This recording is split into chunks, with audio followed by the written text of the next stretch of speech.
Even after this week's tariff hike pause from the White House, President Trump again threatened major tariffs on foreign-made pharmaceuticals. So far, medicine has been exempt from the president's trade war. Investigative reporter Tim McNicholas shows us how local pharmacists and customers are bracing for impact. Every month, all right, it's ready. Nicholas Pierre says he pays about $200 for his medication at Esco Pharmacy in Hell's Kitchen.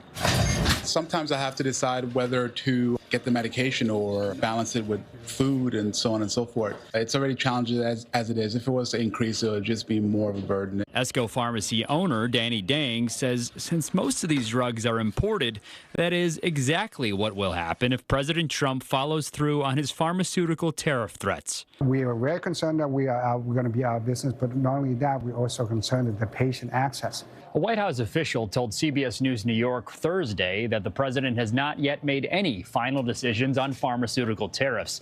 The president himself had this to say a day earlier. We're going to put tariffs on the pharmaceutical companies, and they're going to all want to come back. President Trump, who made those comments after he'd already announced his 90-day pause on most tariff hikes, did not say how large a pharmaceutical tariff he could impose or when. We realized during COVID that we don't make our drugs and our pharmaceuticals in this country. Economists with ING Bank recently forecast that a 25% tariff on pharmaceuticals could push common heart medications from 82 cents to 94 cents per pill, an extra $42 a year.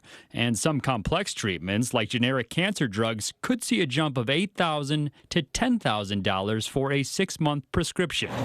Dang says he hopes the president can bring more drug manufacturing to the U.S., and he hopes the White House has a plan to help small pharmacies hurting if they do impose the tariffs. I would love to have a White House giving us some sort of guidance, support, and say, hey, I'm going to work with this guy, and it's going to impact you. What do you need help with?